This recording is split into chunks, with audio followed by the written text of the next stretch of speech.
எல்லா மாநிலங்களையும் செய்கிற மாதிரி இந்த 2வது இடத்துல இருக்கிறவன முதல்ல கீழே தள்ளிட்டு நம்ம அங்கே போகணும், அப்புறம் பார்த்துக்குவோம் முதல் இடத்துக்கு போகிறத. அவங்க இங்கே தெலுங்கானாவில் என்ன மக்கள் பணி பண்ணாங்க, இது இப்போ இதில் புதுச்சேரியில் என்ன செஞ்சாங்கிறது எல்லாருக்கும் தெரியும். ஆனால் தமிழிசை இங்கே அவன் கவர்னர் பதவி ராஜினாமா பண்ணவனு இவர் டைப்பிடிக்க ஆரம்பித்தார்.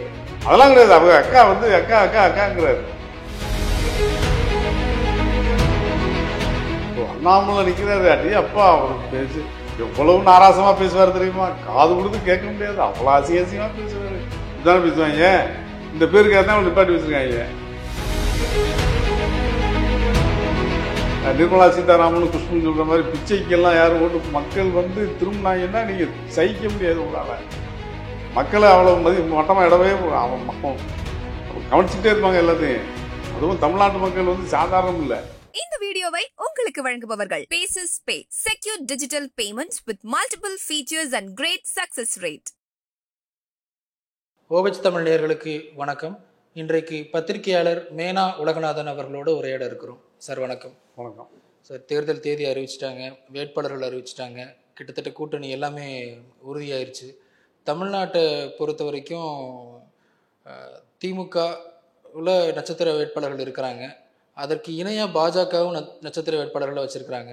அதிமுகவில் உள்ள வேட்பாளர்கள் பலரும் அறியப்படாத முகங்களாக இருக்கிறாங்க. இந்த வேட்பாளர் தேர்வு எப்படி நடந்திருக்கும் நீங்கள் நினைக்கிறீங்க சார்? பாஜகவுக்கு அவங்களுக்கு என்ன, இப்போ தமிழ்நாட்டினுடைய தேர்தல் களம், மக்களவை தேர்தல் களத்தில் இன்றைக்கி கூட டைம்ஸ் ஆஃப் இந்தியாவில் ஸ்டோரியாக தான் பண்ணியிருந்தாங்க. 2வது இடத்துக்கு போட்டி நடந்துக்கிட்டு. அதாவது திமுகவுக்கு அடுத்து அதிமுக, அதாவது வாக்கு சதவீதத்திலையும் உறுப்பினர்கள் எண்ணிக்கை ஜெயலலிதாவுங்கிறவங்க இல்லைன்னா கூட மற்ற கட்டமைப்பில் பெரிய கட்சி அதிமுக தான் இன்ன வரைக்கும். இன்னைக்கு வரைக்கும் அதுதான் பெரிய கட்சி, அதில் ஒன்றும் மாற்றம் கிடையாது. 2வது இடத்துல அதுதான் இருக்குங்கிறது தான் உண்மை. ஆனால் இந்த பாஜக என்ன செய்கிறாங்கன்னா எல்லா மாநிலங்களையும் செய்கிற மாதிரி அந்த 2வது இடத்துல இருக்கிறவன முதல்ல கீழே தள்ளிட்டு நம்ம அங்கே போகணும், அப்புறம் பார்த்துக்குவோம் முதல் இடத்துக்கு போகிறத. இது அவங்க அஜெண்டா. இது இப்படி தான் செய்வாங்க அவங்க. ஆனால் அதை எளிமையாக இடப்படக்கூடாது. ஏன்னா 80 இப்படி தான் 2 பேர் தான் வந்தாங்க, 2 எம்பிக்கள் தானே, இந்த சக்தி ஒன்றும் பெருசாக வந்துடாதுன்னு தான் அந்த காலத்தில் நினச்சாங்க. இன்றைக்கி என்ன நிலைமையில் நிற்கிது நாடு. அதனால் பாரதிய ஜனதாவை குறைத்து மதிப்பிடக்கூடாது யாருமே, எந்த அரசியல் கட்சிகளுமே எதிராக இருக்கிறவங்க. ஆனால் இப்போ அவங்களுக்கு என்ன பிரச்சனை, பாரதிய ஜனதா என்ன நினைக்குது அப்படின்னா, அதனால் இப்போ பார்த்தீங்கன்னா சிட்டிங் எம்எல்ஏ யார், அவர் நயினா நாகேந்திரன், வலிமையான ஆள் அங்கே நெல்லையில். அவர் எம்பி தொகுதியிலையும் போட்டி, அவரை போட்டி விட வச்சுருக்காங்க. அவர் எம்எல்ஏ இதில் இருக்கார். இப்போ கவர்னர் 2 மாநிலத்துக்கு கவர்னராக இருந்தாங்க தமிழிசை. அவங்க மேலே பிரச்சனை அதெல்லாம். ஆனாலும் அந்த பதவி பெரிய பதவி, கவர்னர் பதவி கிடைக்குமா யாருக்காவது எளிமையா? அதுவும் 2 மாநிலத்துக்கு கொடுத்தாங்க அவங்களுக்கு. அவங்க அந்த 2 மாநில கவர்னர் பதவியவும் ராஜினாமா பண்ணிட்டு இப்போ தென் சென்னையில் நிற்கிறாங்க. அதை விட மக்கள் பணி தான் எனக்கு ஆத்மார்த்தமாக இருக்குது. ஆமாம், அதெல்லாம் ரைட்டு, ஒத்துக்குவோம். மக்கள் பணி செய்யணும். அவங்க இங்கே தெலுங்கானாவில் என்ன மக்கள் பணி பண்ணாங்க, இது இப்போ இதில் புதுச்சேரியில் என்ன செஞ்சாங்கங்கிறது எல்லாருக்கும் தெரியும். அதாவது அதை விட பண்ணாங்க. என்ன செஞ்சாங்கன்னா, நான் தமிழ்நாட்டு குடிமகள் இங்கேயே பேசுவேன் அப்படின்ட்டு இந்த அத்துமீறல்ங்கிறது எப்படியோ இன்ஜெக்ட் பண்ணிடுறாங்க. ஆர்எஸ்எஸும் பாஜகவும் ஒரு ஊசி மாதிரி ஏற்றி விட்டுறாங்க. ஒரு கவர்னரு, நீங்கள் புதுச்சேரியில் கவர்னர், நீங்கள் உங்களுக்கு ஒரு அதிகாரம் இருக்குது, ஒரு சௌரியம் இருக்குது, நீங்கள் என்ன வேணாலும் பண்ணிக்கலாம். ஒரு மெக்னானிமிட்டி, ஒரு மேன்மையோடு நடந்துக்கிற நீங்கள் வாட்டில் போகலாம் வரலாம், மரியாதையாக இருக்கலாம். எல்லாரோடையுமே எல்லா தலைவர்களோடையுமே நல்ல. இவங்க கல்யாணத்தில் எம்ஜிஆரும் கலைஞரும் இருந்து கல்யாணம் பண்ணி வச்ச கல்யாணம். அவங்க கல்யாணம் தமிழிசைக்கு 2 பேரும் இருந்து பண்ணி வச்ச கல்யாணம். ஆனால் இருந்து எல்லா தலைவர்களும் பங்கேற்றாங்கிறது. அப்போ இவங்க அப்பா கோனி நடந்தன் காங்கிரஸில் மிகப்பெரிய தலைவர். அவர் பழம்பெரும் காங்கிரஸ் தலைவர். அவர் இவ்வளவு பெரிய பாரம்பரியம் உள்ளவங்க, ஒரு மருத்துவர் வேறு. அவங்க ஒரு கட்சி வேணுன்ட்டு போனது சரிதான். பாஜக மேலே அவங்களுக்கு என்ன பிரியத்தில் போனாங்கங்கிறது ஒரு பக்கம் இருக்கட்டும். அந்த ஒவ்வொருத்தருக்கும் ஒரு தன்மை இருக்குல்ல. இப்போ இலகணேசன்லாம் இருந்தார், தலைவராக இருந்தார் மாநிலத்துக்கு, தமிழ்நாடு தமிழக பாஜகவுக்கு தலைவராக இருந்தார். அதெல்லாம் வந்து எப்படின்னா கருத்து ரீதியாக எதிர்கருத்துகள் இருந்த தலைவர்களோட கூட ஒரு ஒரு வரையறை இருக்கும், ஒரு எல்லை இருக்கும். கருத்தை விமர்சிங்க, உங்களுக்கும் ஒரு கருத்து இருக்குது, வேறு கட்சிகளுக்கும் ஒரு கருத்து இருக்குது. அந்த கருத்தை நீங்கள் விமர்சிக்கலாம், அந்த கருத்துக்கு போட்டியாக நீங்கள் ஒரு கருத்தை முன்வைக்கலாம். ஆனால் வந்து வம்படியாக பேசுறது பண்ணுறதுக்கு அந்த கல்ச்சரை வந்து அண்ணாமலை வந்து பேசலாம். அண்ணாமலை வந்து அதுக்குன்னே இறக்கி விடப்பட்டிருக்காரு. கலவரம் பண்ணுறது, கலட்டா பண்ணுறது, கல்லை விட்டு எறிகிறது, இந்த பழைய இதை பற்றி படங்களில் பார்த்தீங்கன்னா காமிட்டுவாங்க, அந்த சென்னை பாஷைன்னு காமிப்பாங்க. இப்போல்லாம் அது நல்ல வேலையாக அதை இது காமிக்கிறது யாரும். அது ஒரு நல்ல விஷயம் இல்லை, ஆனால் அதை செய்வாங்க, ரொம்ப காலமாக செஞ்சுக்கிட்டு இருந்தாங்க. நான் நைனா அப்படிமா தலையில் கர்ச்சிப் கட்டிக்குவான், சோடா பாட்டில் வீசுவான். அந்த வரையிலே பயப்படணும் 4 பேர். பண்ண எனக்கு ஒரு பாணி இருக்குது, நான் அப்படித்தான், நான் 4 பேர் வந்து அசிங்கமாக தான் பேசுவேன், கேவலமாக தான் நடந்துக்குவேன், நான் இப்படி தான் பண்ணுவேங்கிற மாதிரி தான் அவர் பேசுகிறாரு. அவரும் நான் தேர்தலில் போட்டியிடவே மாட்டேன்னு சொன்னார். அவர் இப்போ கோயம்புத்தூரில் நிற்கிறாரு, உறுதி அப்படிங்கிற மாதிரி பேசுகிறார். ஆமாம், அது மாதிரி இவங்க பூரா பேரும் அப்படி இருந்தாங்க. இப்போ அதே அந்த அளவுக்கு அதையெல்லாம் தூக்கி எறிஞ்சிட்டு தமிழிசை வந்து இப்போ இதில் நிற்கிறாங்க. அண்ணாமலை வந்து அண்ணாமலையை வந்து இப்போ அவர் எந்த விதத்தில் நிற்கிறாருன்னு தெரியல. இதில் ஒரு தமிழிசை இங்கே அவன் கவர்னர் பதவியை ராஜினாமா பண்ண இவர் டைப் பண்ணிக்க ஆரம்பிச்சிட்டாரு. அதெல்லாம் கிடையாது. அவங்க அக்கா வந்து அக்கா அக்கா அக்காங்கிறாரு. எதுக்கு என்ன பதட்டம், பெரும் பதட்டம் வந்துருச்சு அவருக்கு. என்ன காரணம் அப்படின்னா அவர் என்ன நினைச்சாரு, ஏன்னா ஏற்கனவே அவங்க மாநில தலைவராக இருந்தது, இவர் மேலே நிறைய, அதாவது பிஜேபி அவங்க கட்சி வளர்க்குறதுனால என்ன செய்வாங்கன்னா இறக்கி விட்டாச்சு. சில இது வச்சுருப்பான், அடியாள் வச்சுருந்தீங்கன்னு வச்சுக்கோங்க, நீங்கள் வந்து அடியாள்கிட்ட வில்லன் அந்த மாதிரி ஆள் சொல்லுவான், எப்பா கையை காலை இது பண்ணுறதோட வச்சுக்க, உயிருக்கு ஆபத்து வந்துடக்கூடாது. கூலிப்படைகிட்ட சொல்லுவான்ல, இந்த மாதிரி ஆளுகள்லாம் சொல்லுவாங்க படத்தில், நம்ம நேராக பார்த்ததில் படங்களில் பார்க்குறோம்ல, அது சொல்கிறான். அது மாதிரி தான் இவங்க. இப்போ அண்ணாமலைகிட்ட ஒரு அசைன்மெண்ட் என்ன அவருக்குன்னா, கல்லை விட்டு எறி, கரெக்டை விட்டு எறி, அசிங்கமாக பேசு, ஒரு பரபரப்பு உண்டாக்கினே இரு, நாங்கள் டைம் சொல்லல, நீ பேசாமல் கிளம்பி வந்துடு, அப்படி சொல்லி ஒரு அசைன்மெண்ட்டு தான் அது. இப்போ அந்த அசைன்மெண்ட் முடிகிற காலகட்டம் ஒரு வேலை வந்திருக்கலாம் அவருக்கு. ஏன்னா இப்போ எம்பி எலெக்ஷனில் நிப்பாட்டிருக்காங்க, அவர் ஜெயிக்கிறதுக்கு வாய்ப்பு இல்லை. இன்கேஸ் ஒரு விபத்தை அவர் ஜெயிச்சிட்டாருன்னு வச்சுங்க, அது ஜெயிக்கிறதுக்கு வாய்ப்பு இல்லை. ஏன்ங்கிறத நான் இப்போ சொல்கிறேன் உங்களுக்கு. அப்படி ஜெயிச்சாச்சுன்னா அவர் எங்கே போகணும், பார்லிமெண்ட்டுக்கு போகணும். பார்லிமெண்ட்டுக்கு போயாச்சுன்னா தலைவராக இருக்க விட மாட்டாங்க. அப்போ ஒருவேளை தமிழிசை தோத்தாச்சுன்னா தமிழிசை தலைவராக போட்டுருவாங்க. இங்கே கலவரம் பண்ண முடியாது. அப்புறம் இப்போ இந்த ஜபர்தஸ்த் எல்லாம் பண்ண முடியாது. அங்கே பார்லிமெண்ட்டில் போய் சோடா பாட்டிலாம் வீச முடியாதுல்ல. இப்போ தமிழிசை அவங்க போட்டியிடக்கூடிய தென் சென்னையிலேயே திமுக சார்பாக தமிழச்சி தங்கம் ஸ்ட்ராங்கான கேண்டிடேட் அவங்க. அதிமுக சார்பாக முன்னாள் அமைச்சர் ஜெயக்குமார் அவருடைய பையன், அவருமே ஸ்ட்ராங்கான கேண்டிடேட்டு.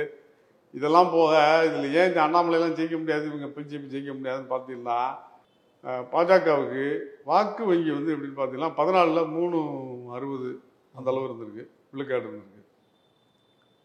அது வந்து 19ல் 3, அதே இது மெயின்டைன் ஆயிருக்கு. அதிமுக கூட்டணி 19 கூட்டணியில் இவங்களுக்கு கிடைச்ச வாக்கு சொல்கிறேன் நான். என்ன இருந்தாலும் இப்போ கூட்டணியில் இல்லை. இப்போ அவங்க என்ன சொல்லுங்க, பாஜக கூட்டணி தான் சொல்லுங்க, பாரதிய ஜனதா தலைமையில் தானே பாமக போயிருக்கு. பாமகவுக்குமே அந்த 4% அந்த ரேஞ்சில் தான் இருக்குது, 2 இதுலையுமே. இப்போ இதில் வந்து 19ல் தேமுதிகவுக்கு எந்த விதமான வாக்கு வங்கி இல்லை. அவங்க அதிமுக போயிட்டாங்க. இப்போ அவங்களும் இவங்களோட தான் இருந்தாங்க. எதுக்கு சொல்கிறேன்னா, இந்த இது கூட்டுனா கூட 8% தேரலை. பிஜேபி ஒரு 4 வச்சுக்கோங்க, 360. ஆனால் இதில் 2021 2.6க்கு போயிட்டாங்க அவங்க பெர்சன்டேஜ் பாஜக. அப்போ அது ஒரு 3, பாமக ஒரு 4 வச்சுக்கோங்க, 7, உதிரி கட்சியெல்லாம் ஒரு 1, 1.5 வச்சுங்க. அதிகபட்சம் ரொம்ப ஸ்ட்ரெயின் பண்ணி வாங்க, அவங்கள 8% மேலே தாண்டவே முடியாது. இதான் வந்து அரித்மெட்டிக், யதார்த்தம், கள நிலவரம். பாராளுமன்ற தேர்தல். ஆமாம், இப்போ இந்த எலெக்ஷனில், இந்த வரக்கூடிய எலெக்ஷனில் இவங்களுக்கு அவ்வளோதான் கிடைக்கும். ஏன்னா இப்போ இவங்களுடைய தனி இப்போ ஓட் பெர்சன்டேஜ் இது வரைக்கும் போலிங் பெர்சன்டேஜ் அவ்வளோதான். இவங்களுக்கு உள்ள வாக்கு வங்கி விழுக்காடு பாரதிய ஜனதாவுக்கு. இவங்க கூட இருக்கிறது யார், பாமக இருக்காங்க. பாமகவே இவங்களை விட கொஞ்சம் அதிகம்தான், அது தெரிஞ்ச விஷயம்தான். ஏன்னா குறிப்பிட்ட ஒரு 4-5 மாவட்டத்தில் அவங்களுக்கு கொஞ்சம் ஓட்டு இருக்கிறதுனால தானே அவங்களுக்கு இவ்வளவு இது பண்ணி சேர்த்தாங்க. அவங்க இப்போ பாமகவுடைய வேட்பாளர்களில் இயக்குனர் தங்கர் பச்சான் இருக்கிறாரு, திலகபாமா, இப்படி நட்சத்திர வேட்பாளர்கள் அவங்களும் இறக்கியிருக்கிறாங்க. நட்சத்திர வேட்பாளர்னு வந்து, அதாவது நட்சத்திர வேட்பாளர்னா என்னன்னா, நீங்கள் வந்து இப்போ கலைஞர் வந்து போட்டியிட்ட தேர்தலில் ஒன்றத்தில் கூட தோத்ததே கிடையாது. அப்படி ஒரு நட்சத்திர வேட்பாளர் தமிழ்நாட்டில் யார் இருக்கா? வரலாற்றிலே இல்லை சார். ஓபிஎஸ் இருக்காரு, இது வரைக்கும் போட்டிட்டு எதுலையுமே தோல்வி அடையல. ஓபிஎஸ் இப்போ போட்டு இந்த 40ல் போட்டு எத்தனை தானே போட்டிட்டார் அவர்? அவர் உள்ளாட்சி எல்லாத்துலேயும் போட்டிட்டு எடுத்து எதுலையுமே இது வரைக்கும் அவர் தோத்ததில்லை. எதில் உள்ளாட்சியில் முதல்ல சொன்னீங்க? இந்த சிஎம் ஆகும் முன்னாடி உள்ளது, அதுக்கு பிறகு உள்ளது, அது ஜெயலலிதா இது இல்லைங்க. அதுக்கு பிறகு இப்போ என்ன போட்டிட்டார் அவர்? அதுக்கு பிறகு அவர் சந்திக்கக்கூடிய முதல் தேர்தல் இதானே. அது வந்து நீங்கள் கலைஞரோட ஒப்பிட, கலைஞர் வந்து குளித்தலை இல்லைங்களா, அவரே லீடராக எமர்ஜ் ஆகிட்ட காலம் அது. அதாவது நான் நட்சத்திர வேட்பாளருங்கிற அந்த ஒரு ஒரு இதுக்கு சொல்கிறேன். அதை நீங்கள் அந்த வார்த்தைக்குள்ள பரிமாணம் இருக்குல்ல, ஒரு டென்சிட்டி, அந்த ஒரு வார்த்தையை சொன்னீங்கன்னா அதுக்கு ஒரு பரிமாணம் வேணும். அது நீங்கள் இல்லை, நானும் சொல்கிறேன். எல்லாருமே பொதுவாக நட்சத்திர வேட்பாளர்னு சொன்னால் 4 பேருக்கு தெரிஞ்சவங்க நட்சத்திர வேட்பாளர்னு சொல்லி வச்சுருக்காங்க. இப்போ நீங்கள் திலகபாமா தங்கர் பச்சானுக்கெல்லாம் 4 பேருக்கு தெரியும். திலகபாமா தங்கர் பச்சானாவும் சினிமாவில் இருந்தவர். திலகபாமா லிட்ரேச்சர் படிக்கிறவங்களுக்கு தெரியும், கவிதையெல்லாம் எழுதுவாங்க, ரைட்டர் அவங்க. வேற பொதுமக்களுக்கெல்லாம் அவங்கள யாரும் தெரியும்னு தெரியாது, அந்த மக்களுக்கு தெரியுமான்னு தெரியாது. டிடிவி தினகரன் இருக்கிறாரு. தினகரன் வந்து ஆர்கே நகரில் ஏற்கனவே நின்றார். அதுக்கு பிறகு அவருடைய வாக்கு வங்கியை அவர் பெரிய அளவில் எங்கேயும் நிறுவலை. அவருடைய அந்த அமமுக அம்மா மக்கள் முன்னேற்ற கழகமாக அந்த கட்சிக்கு வந்து வாக்கு வங்கி அதுக்கு பிறகு இந்த அடுத்தடுத்த தேர்தல்களில் பெருசாக ஒன்றும் கணிசமாக இல்லை. குறிப்பிட்ட சில இடங்களுக்கு அவர் வாக்கு வங்கி இருக்குதுன்னு சொல்லி நம்புகிறாங்க. அவங்களுக்கு ஒரு நம்பிக்கை இருக்குது, மேபி இருக்கலாம். ஆனால் எதுவுமே ஒன்றும் பெரிய வெற்றியை தரக்கூடிய அளவுக்கு யாருக்கும் பெருசாக கிடையாது. இப்போ வானதி சீனிவாசன் சொல்கிறது, இந்த பாராளுமன்ற தேர்தல் வந்து திமுக வெர்சஸ் பாஜக தான். ஆமாம், அது வந்து அதுதான் அவங்ககிட்ட, அதான் நம்ம ஆரம்பத்தில் தொடங்கணும் பேசுகிறதுக்கு. அதை கொண்டு வர்றதுக்கு தான் இந்த அண்ணாமலை கொண்டாந்து கோயம்புத்தூரில் நிப்பாட்டுறாங்க. சண்டை, அதாவது 2 பேர் அந்த இதில் அடியே அப்பா 2 பேருக்கும் பிரிஞ்சண்டையாக இருக்கக்கூடாது. அந்த இவன் அடிப்பட்ட கைப்பிள்ளைக்கே இவ்வளவு காயமாக இருக்குன்னா, அடி வாங்கினவன் அடித்த கைப்பிள்ளைக்கே இவ்வளவு காயம்னா அடி வாங்கினவன் கேது என்னவா இருக்கும்பாங்கல்ல, அது மாதிரி அண்ணாமலை நிற்கிறாரு. அடியே அப்பா அவர் பேச்சு எவ்வளவு நாராசமாக பேசுவார் தெரியுமா? காது கொடுத்து கேட்க முடியாது, அவ்வளோ அசிங்கமாக பேசுவார். இப்படிதானே பேசுவாங்க. இந்த பேருக்காக தான் அவன் நிப்பாட்டி வச்சுருக்காங்க பிஜேபியில். சரி, பேசி 40 ஓட்டு போடணும்ல, உங்களுக்கு பிஜேபிக்குன்னு ஒரு ஓட் பேங்க் இருக்குது. அதை விட அண்ணாமலைக்குன்னு தனிப்பட்ட ஒரு செல்வாக்கில் வந்து எவ்வளோ, கமலஹாசனே தண்ணி குடிச்சிட்டாரு சார். கமலஹாசனை விட பெரிய செல்வாக்கு அண்ணாமலைக்கு. அவர் யார் பின்புலம் என்ன அரசியல் என்ன இந்த விமர்சனத்துக்குலாம் நான் போகல. அண்ணாமலை அரசியலே நம்ம போகல, விமர்சிக்கல. ஓட்டுக்கு வாங்க. இப்போ நமக்கு தேவை கணக்கு ஓட்டு தான். இதில் கொள்கை கோட்பாடெல்லாம் விட்டுருங்க.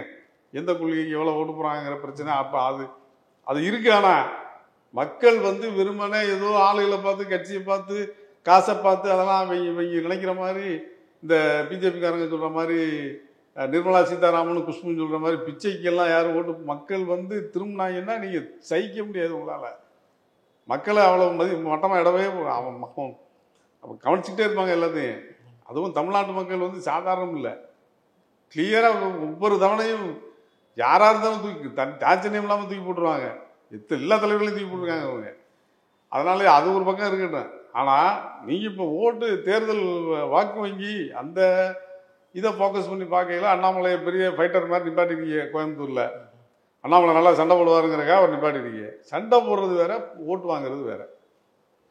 சண்டை போடுறது, இப்போ 4 பேரை மிரட்டுறது, வீடியோ போட்டு இது பண்ணுறது, அவங்கள அசிங்கப்படுத்துறது, அதெல்லாம் ரைட்டு. அது கேடி மாதம், அவர் என்ன மாதம் அவர் கேடி ராகவனோட வச்சுக்க, அது மாதிரி ஆட்களுக்கு அவர் வச்சுக்கலாம், சரியா போயிடும். இது தேர்தலுக்கெல்லாம் மக்களை சந்திக்கணும், உங்கள் மேலே நம்பிக்கை வரணும். நீங்கள் ஒரு தலைவராக அவங்களுக்கு ஒரு இதை கான்ஃபிடண்ட்டை கொடுக்கணும். அதை சொல்லும்போது சரி இவங்க வந்தால் இது செய்வாங்கங்கிற நம்பிக்கை நீங்கள் சொல்லையில் வரணும் அவங்களுக்கு. அண்ணாமலை சொல்லையில் அது மாதிரியான ஒரு இது வருமா? வானதி சீனிவாசனுக்கே வராது. வானதி ஒரு ஃப்ளூக்கில் வந்தாங்க அவங்க எம்எல்ஏ வந்ததெல்லாம் அந்த நேரம் ஒரு அவங்களுக்கு ஒரு இது, அந்த நேரம் வேற ஒரு சில இதுகளை பண்ணி வந்தாங்க. ஆனால் இந்த அண்ணாமலை வந்து வர முடியாது. இந்த இதில் ரொம்ப கஷ்டம். இந்த பிஜேபியினுடைய கணக்கும் தப்பாக தான் போகும். ஏன்னா அதிமுகங்கிறது ஒரு அதிமுக மேலே, எடப்பாடி பழனிசாமி மேலே உள்ள அரசியல் விமர்சனங்கள் ஒரு பக்கம் இருக்கட்டும், அது வேற. ஆனால் அவங்க வந்து போன லாஸ்ட் இதிலே வந்து 30% மேலே அவங்களுக்கு ஓட்டு இருக்கு. 69 இடத்துல வந்திருக்காங்க. இவங்க 159 இடம் திமுக, அவன் 69 இடம் வந்திருக்குல்ல. அப்புறம் எந்த அடிப்படையில் நீங்கள் வந்து நாங்கள் தான் 2வது எதிர்கட்சின்னு வந்து யானை ஏதோ யானை படுத்தா இது யானை படுத்தா குதிரை மட்டம்னு ஒரு பழமொழி உண்டு. யானை படுத்தா அதுவே குதிரை உயரம். பாஜகவில் இப்போ சமீபத்தில் திரு எல்முருகன் அவர்கள் வேறொரு மாநிலத்தில் போய் ராஜ்யசபா எம்பியை பொறுப்பேற்று வந்தார். அவர் மீண்டும் இப்போ நீலகிரி தொகுதியில் வேட்பாளராக அறிவிச்சிருக்கிறாங்க. அவர் நான் ஆராசாவை தோற்கடிக்கிறதுக்காகத்தான் நான் தேர்தலில் நிற்கிறேன் அப்படின்னு சொல்லி எல்லாரும் இப்போ எந்த வேட்பாளரும் இப்போ யாரும் அவரை எதிர்த்து நிற்கிற வேட்பாளர் ஜெயிக்க வைக்கிறதுக்காக வந்து நிற்பாங்க. எல்லாரும் அந்த இதுக்கு மதுபான இதுக்கு பிரச்சாரம் பண்ணிட்டு வருவான் ஒரு ஆள், துண்டு போட்டு மதுபாட்டில் படம் போட்டு ஒரு ஆள், செல்லப்பாண்டியன், அவர் பேர் செல்ல, அவர் கூட தான் நான் வந்து எதிர்த்து நிற்கிற எல்லா வேட்பாளரையும் தோற்று நான் ஜெயிக்கணும்னு சொல்றாரு. அது வர்ற வேட்பாளர்லாம் சொல்லத்தான் செய்வீங்க, ஜெயிக்கணும்ல. ஆராசாங்கிறது நீங்கள் ஆராசாவை ஜெயிக்கணும் அப்படின்னா ஆராசா அங்கே இவ்வளோ நாள் ஒர்க் பண்ணிட்டு இருக்காரு. அவருக்குன்னு ஒரு இது இருக்குது, ஸ்டேச்சர் இருக்குது, அவருக்குன்னு ஒரு அரசியல் அந்தஸ்து இருக்குது, அவருக்குன்னு ஒரு அரசியல் முகம் இருக்குது, அடிப்படை இருக்குது. நீங்கள் போய் திடீர்னு அவர் தோக்கடிச்சல என்னது ஏதோ உங்களோட மக்கள் வந்து ஓட்டு போடுவான்.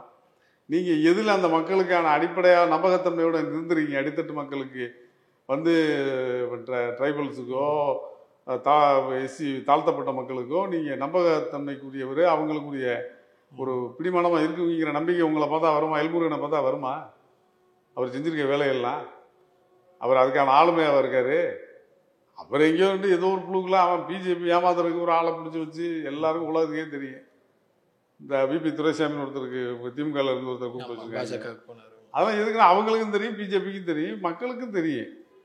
இவங்க வந்து ஏன் இவ்வளவு சொல்கிறாங்க, இவ்வளவு நாங்கள் வந்து ஒரு ட்ரைபலை வந்து ஜனாதிபதி ஆக்கிட்டோம்னா சனாதனம்னா ஏன் உடம்புலாம் பற்றி எரியுது?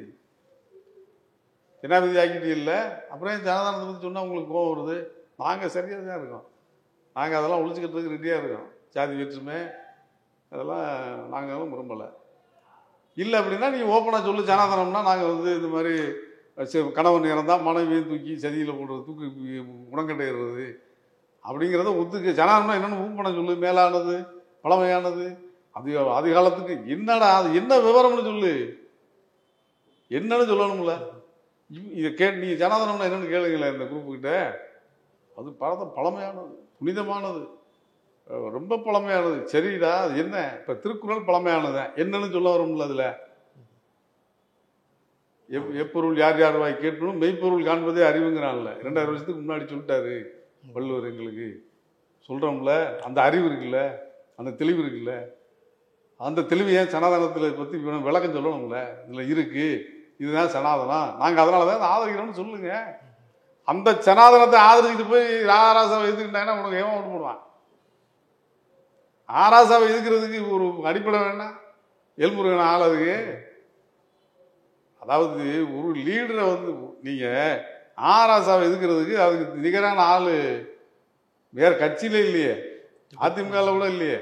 திமுகவில் முக்கியமான சீனியர்கள் பலருக்கு வாய்ப்பு மறுக்கப்பட்டிருக்கு. ஒரு 11 பேர் புதுமுகங்களாக அறிமுகப்படுத்தப்பட்டிருக்கிறாங்க. அதில் பலர் வந்து ஒன்றிய பொறுப்பில் மாணவரணி, இளைஞரணி இந்த மாதிரியான பொறுப்புகள்ல இருந்து நீங்கள் அதிமுகவில் கட்டி இல்லை. அதுதான் இதுவும் அடுத்து ஒரு பகுதி. அதாவது ஒரு எப்பவுமே ஒரு அரசியல் கட்சி வைப்ரண்டாக இருக்கிற கட்சியில் வந்து 3 செக்டார் இருக்குது சார். எல்லா கட்சியிலையும் வச்சுருப்பாங்க. இவங்க வந்து அதை ஒழுங்காக செய்கிறது கொஞ்சம் கஞ்சாமண்ணான்னு. இப்போ மற்ற கட்சிகளில் ஒரு ஒழுங்குமுறையாக இருக்காது, இவங்க அதை கொஞ்சம் ஆர்கனைஸில் திட்டமிட்டு செய்வாங்க. மூத்த பெரிய பொறுப்பில் இருக்க துரைமுருகன் மாதிரி ரொம்ப மோஸ்ட் சீனியர் அவங்கெல்லாம் அதுக்கு அடுத்த தலைமுறையில் ஒன்று இருக்குது. இப்போ இந்த ஆராசாவங்கெல்லாம் அது அடுத்த தலைமுறை. அதுக்கு அடுத்து புதுசாக ஒரு எங்கள் ஜென்ரேஷன் வரணும்ல. நீங்கள் இப்போ அவங்க பாசறை நடத்துகிறாங்க, கொள்கைகளை பரப்புறதுக்கு எல்லா பேச்சாளர்களையும் வச்சு பாசறை நடத்துகிறாங்க. திராவிட இயக்கத்தினுடைய கொள்கைகளை வந்து எல்லாருக்கும் இளைஞர்கள் மத்தியில் பரப்புறதுக்கும் சொல்லித்தர்றதுக்கும் அவங்களுக்கு அதை அந்த வந்து எல்லாத்தையுமே மீட்டெடுக்கிறதுக்கு அந்த சிந்தனைகள் நீர்த்து போச்சுங்கிறது இருக்குல்ல. அந்த குற்றச்சாட்டுகள்லாம் வந்துச்சு இடையில. இப்போ தீவிரமாக கிட்டத்தட்ட இப்போ இவர் இந்த இளைஞரணி பொறுப்புக்கு வந்த பிறகு 3 வருஷமாக ரொம்ப தீவிரமாக செய்கிறாங்க.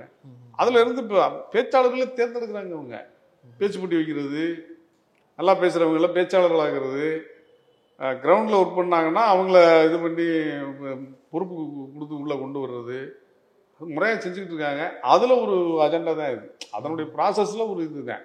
புதுமுகங்கள் அடுத்த தலைமுறை கட்சிக்கு ஆள் வேணும்ல. அது மாதிரி தேர்தல் அறிக்கையில் திமுகவினுடைய தேர்தல் அறிக்கையில் பெண்களுக்கு 1000 ரூபான்னு சொல்லியிருக்கிறாங்க. அதிமுகவில் பெண்களுக்கு 3000 ரூபான்னு சொல்லியிருக்கிறாங்க. இப்படி பல்வேறு விஷயங்கள் கிட்டத்தட்ட திமுக அறிக்கையை போலவே எதிர்னாலும் திமுக தானே தொடங்கி வச்சுச்சு. 1000 ரூபா வந்து இல்லை, நிறைய இடத்துல நிறைய மாநிலங்களில் தேர்தல் அறிக்கையிலையும் சொல்லி கொடுக்க ஆரம்பிச்சிருக்காங்க. ஆனால் ஃபஸ்ட்டு வந்து மகளிர் உரிமை தொகைன்னு சொல்லி அது 1000 ரூபா கொடுக்குறதுன்னு தேர்தல் அறிக்கையில் 21 இது பண்ண பிறகு அதை வந்து அறிவித்து செயல்படுத்தினது அவர் தான், இவங்க தான், திமுகவில் தான் செயல்படுத்தினாங்க. இப்போ அது காங்கிரஸ் இது கர்நாடகாவில் அப்புறம் சொன்னாங்க. அப்புறம் இவங்களே பிஜேபி அறிக்கையில் நிறைய இடத்துல தேர்தல் அறிக்கையில் அந்த இது மகளிருக்கு நாங்கள் உதவித்தொகை கொடுப்போம் அப்படின்னு சொல்லிட்டு இருக்காங்க. அதான் இப்போ அதிமுக தேர்தலை கூடுதலாக சொல்லிட்டு எல்லாம் தானே. இப்போ இவங்க 1000 கொடுத்தா நாங்கள் 2000 கொடுக்குறோம்னு சொல்லி ஒரு தேர்தல் அறிக்கையில் சொல்கிறது வழக்கம் தான். வந்து அவங்க வந்தாங்கன்னா மேலே சப்போர்ட் அவங்களுக்கு உள்ள கவர்மெண்ட் வந்தால் செய்ய சொல்லட்டும். தேர்தல் அறிக்கையில் மக்களை ஈர்க்கணுங்கிறதுக்காக சொல்லக்கூடிய உறுதிகள் தான். திமுக தேர்தல் அறிக்கையில் நிறைய விஷயம் வந்து அந்த இதெல்லாம் வந்து நடைமுறை சாத்தியத்துக்கு, அதாவது கூட்டணி ஆட்சி அமைச்சுன்னா ஏற்கனவே நிறைய பண்ணியிருக்காங்க. கலைஞர் வந்து அலையன்ஸில் இருக்கையில் நிறைய விஷயங்கள் தமிழை செம்மொழி ஆகினது, இது மாதிரியான செய்திகளை மத்திய அரசை வலியுறுத்தி நிறைய திட்டங்களை சாதிச்சுட்டு இருக்காரு. ஆனால் இந்த பெட்ரோல் டீசல் விலை வந்து சாத்தியம் இல்லை அப்படிங்கிறாங்களே. கூட்டணி ஆட்சி அமைச்சா சாத்தியம் தானே. இவங்க சொல்லக்கூடிய கவர்மெண்ட் அமைச்சுன்னு வச்சுக்கோங்க, 5 ரூபா 10 ரூபா குறைக்கிறதுங்கிறது பரவாயில்ல, 25 ரூபா 30 ரூபா அப்படின்னா என்ன அர்த்தம்? 25 ரூபா இப்போ கூட வித்துட்டு இருக்காங்கன்னு அர்த்தம் சார். ஒரு வருஷத்துக்கு கிட்டத்தட்ட 1.5 வருஷத்துக்கு மேலே பெட்ரோல் விலையை மாறவே இல்லை. அது எப்படி சாத்தியம்? நீங்கள் இப்போ இங்கே வந்து முதல்ல என்ன கவர்மெண்ட் நிர்ணயிக்கிறதுலேருந்து 10 வருஷம் ஆச்சு மாறி. லாஸ்ட்டு காங்கிரஸ் கவர்மெண்ட் லாஸ்ட்லேயே விபிஎல்லே மாற்றிட்டாங்க. எண்ணெய் நிறுவனங்கள் விலையை முடிவு பண்ணும் மார்க்கெட்டில். கச்சா பொருள் இதுக்கு வேர்ல்டு மார்க்கெட்டுக்கு தகுந்த மாதிரி கச்சா பொருள் விலைக்கு ஏற்ப இந்த பெட்ரோல் டீசல் விலை வந்து நிர்ணயம் பண்ணும். அந்த நிறுவனங்கள் தான் நிர்ணயம் பண்ணுங்கிற முறை வந்ததுலேருந்து 1 மாதம் 2 மாதம் சமயங்களிலே வாரத்து கணக்குலாம் மாறும், விலை கூடும் குறையும், இப்படி பண்ணிகிட்டு இருந்தாங்க. இப்போ பார்த்தீங்கன்னா இப்போ எவ்வளோ நாளாச்சு, ஏதோ நம்பர் போட்டுருந்தாங்க, 360 நாள் 375 நாள்னு போனாங்க. இத்தனை நாளாக பெட்ரோல் விலை மாறலை அப்படிங்கிறது எப்படி சாத்தியம்? அந்த நிறுவனங்கள் அப்படியே தூங்கிட்டாங்களா? எண்ணெய் நிறுவனங்கள்லாம் படுத்தாங்களா? போதும் நாங்கள் அப்புறம் மெதுவாக பார்த்துக்கிறோம் அப்படின்ட்டு. அப்படி இல்லை. அது உலக அளவில் கச்சா எண்ணெயினுடைய விலை குறைஞ்சிருச்சு.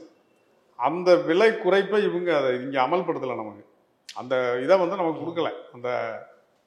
அந்த விலை குறைப்பை நமக்கு அந்த பலன் நமக்கு கிடைக்கல.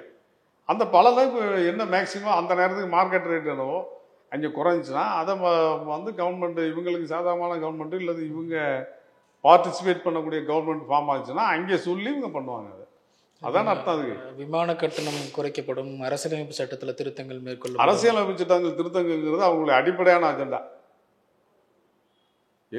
அந்த வேளாண் சட்டத்தை தூக்கி விவசாயிகள் போராட்டத்தை தூக்கி இருந்தாங்கல்ல, சாத்தியமில்லைங்கிறாங்க அவங்க சட்டங்களை தூக்குறது. ஏன் சார் அனாவசியமான திருத்தங்களை அந்த வேளாண் சட்டத்தை போட்டால் விவசாயிகள் போராட்டம் வலிமையான பிறகு அரசு கைவிட்டுச்சுல்ல, அந்த திருத்தத்தை கைவிட்டாங்கல்ல, கிளாஷ் பண்ணாங்கல்ல. அது மாதிரி இப்போ இந்த குற்றவியல் சட்டம் 3 வந்து பேரை மாற்றணுங்கிறாங்க. இவங்க சட்டத்தையே தூக்கணும், திருத்தத்தையே தூக்கணும். நீங்கள் வந்து இப்போ இன்னைக்கு லாயர் புதுசாக இனிமேல் லாயர் படிக்கிறவங்களுக்கு தான் அது தெரியும். அந்த பேரே இது வரைக்கும் யாருக்கும் தெரியல. நீதிபதியே சொல்கிறாரு, இன்னைக்கு சென்னை உயர்நீதிமன்ற நீதிபதி ஒருத்தர் சொல்கிறாரு, அந்த பேரே எனக்கு வாக்கி வழங்கலப்பா, அந்த 3 சட்டத்துக்குள்ள பேர் எனக்கு தெரியல, அது ஏதோ பேர் வச்சுருக்காங்க அப்படின்னு ஒரு நீதிபதி சொல்கிறாரு. அப்படி ஒரு சட்டத்தை பேரை வச்சுருக்காங்க இதுக்கு. அந்த சட்டத்தை அதில் இன்னொன்று அது ஒருத்தர் எஃப்ஐஆர் கூட போட முடியாது. பழைய போலீஸ் இன்ஸ்பெக்டரோ ஸ்டேஷனில் இருக்கிற ஏட்டோ பழைய ஆளுகள் வந்து இப்போ என்ன செக்ஷன் குற்றவியல் சட்ட நடைமுறையில் வந்து என்ன இருக்குங்கிறதே சரியாக தெரிஞ்சு போட முடியாதுங்கிறாங்க.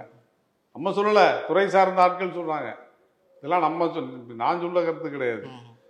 லாயர்கள் வழக்கறிஞர்கள் சொல்றது, நீதிபதி சொன்னது, காவல்துறையை சேர்ந்த நண்பர்கள் சொல்கிறாங்க. அதை படித்து பார்த்துட்டு செக்ஷனை பார்த்து புது சட்டத்தை படித்தா தான் சார் போடலாம் அப்படிங்கிறாங்க. இப்படி ஒரு 75 வருஷம் ஆன ஒரு நாட்டில் அடிப்படையான உள்ள விஷயத்தை போனால் தகர்த்தா இந்த நாடு என்ன நடக்கும்னே தெரியாது. இப்படி போனீங்கன்னா ஆங்கிலத்தில் இருக்கிறத நாங்கள் ஹிந்தியில் மாற்றிருக்கோம். அதெல்லாம் கிடையாது, பிரிவுகளே மாற்றிருக்காங்க, நிறைய மாற்றிட்டாங்க. அதெல்லாம் ஆங்கிலத்து ஹிந்தியில் மாற்றலை. இவங்க பேரை மாற்றுறதெல்லாம் கிடையாது. உள்ளே நிறைய பிரிவுகள் பிளானிங் கமிஷன் அப்படிங்கிறது நிதி ஆயோக்னு மாற்றிருக்கிறோம். இந்த மாதிரி தான் மாற்றம். அதனுடைய செயல்பாடே மாறி போச்சே. நீங்கள் முதல்ல வந்து முதல்ல தூக்குனது அவங்க வந்து இந்த திட்டக்குழுவை தான், மத்திய ஒன்றிய திட்டக்குழுவை தான் தூக்குனாங்க. வந்த உடனே முதல்ல அதை தூக்குன உடனே நான் எல்லாம் அன்னைக்கெல்லாம் சரி ஏதோ ஆரம்பிச்சாங்க கொடுக்க அடிச்சு போனால் நகர்த்திடுவாங்கன்ட்டு. அதே மாதிரி தகர்த்துட்டாங்க. அதனுடைய நடவடிக்கை முதலமைச்சர்கள் மாநாடு வைப்பாங்க, நீங்களே பார்த்துருப்பீங்க. இவங்க போய் இப்போ கலைஞர் போனாலும் சரி, நம்ம தலைவர்கள் ஜெயலலிதா அவங்கெல்லாம் போனால் ஒவ்வொரு திட்ட மாட்டை கல்வாலியான்னு ஒருத்தர் இருந்தார் இப்போ காங்கிரஸ் பீரியடில், திட்டக்குழு தலைவர், 10வது திட்டக்குழு தலைவர். அவர்கிட்ட போய் கேட்பாங்க, சீஃப் மினிஸ்டர் நேராக போய் கேட்பாங்க, இந்த மாதிரி எங்களுக்கு இவ்வளோ இந்த இன்னைக்கு கடிதம் போட்டு பொதுக்கூட்டம் போட்டு கெஞ்சி இது கோயிலில் போய் அதெல்லாம் ஆனால் இது உருண்டு மண்சோறு சாப்பிட்டாலும் அவங்க ஒன்றும் நடக்கலையே, அந்த பணம் வரலையே மத்திய அரசுலேருந்து. ஆனால் அப்படிலாம் அப்போ இல்லையே. அங்கே போய் அவர் திட்டக்குழு தலைவரை பார்த்தா அவர் அந்த என்ன டிமாண்டு என்ன கோரிக்கைன்னு அதை பரிசீலித்து அது சாத்தியப்படுறதை செய்கிறதுங்கிற நடைமுறை மரபு இருந்துச்சு. ஆனால் அது வந்தவுடனே திட்டக்குழுவை மாற்றினாங்க, கலைச்சிட்டு இப்போ ஏதோ நிதி ஆயோக்குன்னாங்க. நிதி ஆயோக்கில் அது சிஓ, அப்போ வந்து திட்டக்குழு தலைவர். ஏன்னா இது கார்பரேட் கம்பெனி பாருங்கள் இந்தியாங்கிறது, அதுக்கு ஒரு சிஓ அந்த பதவி பேர் சிஓ போட்டிருக்காங்க.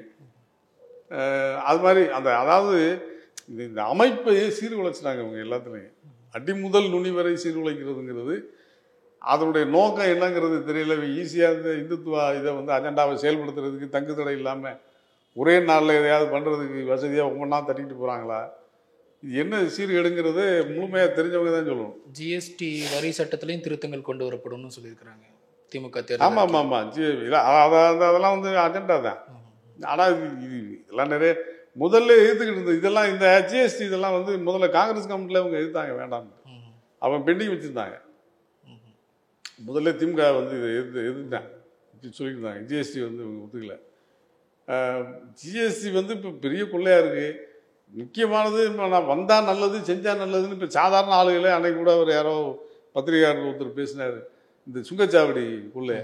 ஆமாம், இப்போ இது இங்கே செங்கல்பட்டு தாண்ட முன்னாடியே வந்துருச்சு இது சார். அதெல்லாம் சாத்தியமா சார்? நாடு முழுவதும் தேசிய என்எஸ்ல இருக்கக்கூடிய சுங்கச்சாவடியெல்லாம் அகற்றுவோம் அப்படின்னு சொல்லி. அதாவது அதுக்கு என்னன்னா, நீங்கள் அந்த சாலைக்குரிய செலவு முடிஞ்சிருச்சுன்னா அது அகற்றிடணுங்கிறத இவங்க அந்த அடிப்படையில் தான் கொண்டு வந்தாங்க. தங்க நாற்கர சாலை இதெல்லாம் கொண்டாடையில் சுங்கச்சாவடிகள் இருந்து எப்படின்னா அந்த சாலைக்கு இவங்க செலவு பண்ணாங்க, கவர்மெண்ட் செலவு பண்ண தொகையை நிறைவேறிச்சுன்னா அதில் அது வரும் அப்படின்னு தான் ஒரு கட்டுப்பாட்டில் கொண்டு வந்தது. அதெல்லாம் நடைமுறை சாத்தியம் உள்ளது தான். இது அது எதுவுமே சாத்தியம். இப்போ நான் தான் ஒரே உதாரணம், வேளாண் சட்டங்கள் கொண்டு வந்தாங்க, இதே கவர்மெண்ட் தான் கொண்டு வந்தாங்க. விவசாயிகள் வந்து இப்போ வேண்டாம்னு சொல்லி கடுமையாக போராட்டம் வாபஸ் வாங்கினாங்கல்ல. அது மாதிரி நீட்டு, ஜிஎஸ்டி, இந்த மாதிரியான குற்றவியல் நடைமுறை சட்டங்களுடைய மாற்றங்கள் எல்லாத்தையுமே ரத்து பண்ணணுங்கிற திமுகவுடைய அந்த தேர்தல் அறிக்கை வந்து எல்லாமே சாத்தியம்தான். என்ன மத்தியில் கூட்டணி ஆட்சி அமையணும், அது அமைகிறதுக்கான வாய்ப்பு இப்போ உருவாயிருச்சுன்னு நினைக்கிறேன். ஏன்னா நேற்று நடந்த நிகழ்வுகள்லாம் அதை உறுதிப்படுத்திடுச்சு. சார் நிறைவா இப்போ தமிழ்நாட்டில் மும்முனை போட்டியாக இருக்குமா அல்லது எப்படி தேர்தல் அணிகள் வாக்குகள் சிதறும்னு நினைக்கிறீங்க சார்? மும்முனை போட்டியாக இருக்கும். வாக்குகள் சிதறதுங்கிறதெல்லாம் ஒன்றும் இல்லை, அவங்க தான் எல்லாத்தையும் ஆர்கனைஸ் பண்ணிட்டாங்க. சின்ன சின்ன கட்சியெல்லாம் இப்போ பிஜேபியில் சேர்ந்துட்டாங்க. அதான் அது இப்போ 7-8% வரைக்கும் அவங்க வாக்கு வாங்குறதுக்கு முயற்சி பண்ணுவாங்க. முயற்சி இல்லை, அவங்க வந்து அதிமுகவை பிடிச்சிடலான்னு பார்க்குறாங்க. அதிமுகட்ட பேசிக்காக 28% இருக்கும். 28-28லேருந்து 25 அவங்களுக்கு சாலிடாக இருக்கும். அதே மாதிரி இவங்களுக்கு இப்போ திமுகவுக்கு ஏற்கனவே 30 சாலிடாக உள்ளது. இப்போ போன தேர்தலில் அது நெருங்கி 40க்கு போச்சு. இப்போ நீங்கள் கொஞ்சம் நஞ்சம் முன்ன பின்ன இருந்தால் கூட எப்படி 38க்கு குறையாது. அதிமுகவுக்கு இப்போ இருக்கிற சூழ்நிலையில் அந்த அவ்வளோ ஓட்டு வராதுன்னு வச்சுக்கோங்க. ஆனால் அவங்களுடைய அடிப்படையான 25% இவங்க வாங்க முடியாது. அந்த இதை பிஜேபி வாங்கிட முடியாது. அதனால் அந்தந்த இப்போ இதில் வந்து ஓட் பேங்கே ரொம்ப இல்லை அப்படின்னு சொல்கிற லெவலில் இருந்தது தேமுதிக தான். அவங்களுக்கு ரொம்ப பாயிண்ட் சம்திங் பொறிச்சு போன எலெக்ஷனில். இப்போ அவர் இறந்து அந்த அனுதாபத்தில் ஏதாவது ஒரு வேலை கிடைக்கலாம். அவங்க கேண்டிடேட் ஒரு பையன் நிப்பாட்டியிருக்காங்க போல விருதுநகரில். அதாவது அந்த அனுதாபத்தை வச்சு ஏதாவது கிடைக்கலாம். என்ன கிடைச்சாலும் எங்கே நடந்தாலும் இங்கே அரித்மேட்டிக் தான். கூட்டணி அரித்மேட்டிக்கில் வாக்கு வங்கி சதவீதத்தை அடிப்படையில் திமுக கூட்டணி தான் வந்து வெல்லும். ஏன்னா இது வந்து வெறும் நம்பிக்கை இல்லை, அந்த கணக்கே சொல்லுது. இப்போ நான் சொல்கிற கணக்கு தெரியுதுல உங்களுக்கு, பெர்சன்டேஜ் இவ்வளவு தான். அப்போ இது தனியாக திமுகவுக்கு காங்கிரஸ் இருக்குது, கூட விசிகா இருக்குது. அங்கங்கே சின்ன சின்ன பாக்கெட்டில் அந்த 2% 1% ஓட்டை தூக்கி கொடுக்குறதுக்கு அது மாதிரி ஒரு கட்சி இருக்குது. லெஃப்ட் இருக்குது. லெஃப்ட்டு தலா 2% வரும் அவங்களுக்கு எப்படியும். நான் ரொம்ப லோ ரேட்டாக சொல்கிறேன், மிகையாலாம் இல்லை. அப்படி கணக்கு பார்த்தீங்கனால என்னாச்சு, 45க்கு மேலே போயிருமே. 45% இவங்கள்ட்ட ஓட்டே கிடையாது. மும்முனை போட்டி தான், திமுக தான் வெல்லும், திமுக கூட்டணி தான் வெல்லும். நிச்சயமா சார். அடுத்தடுத்த நாட்களில் நம்ம தொடர்ந்து பேசுவோம் சார். நன்றி நன்றி. நன்றி நன்றி. இந்த வீடியோ உங்களுக்கு பிடிச்சிருந்தா லைக் பண்ணுங்க, ஷேர் பண்ணுங்க, கமெண்ட் பண்ணுங்க. மறக்காம OH தமிழ் சேனலுக்கு சப்ஸ்கிரைப் பண்ணுங்க.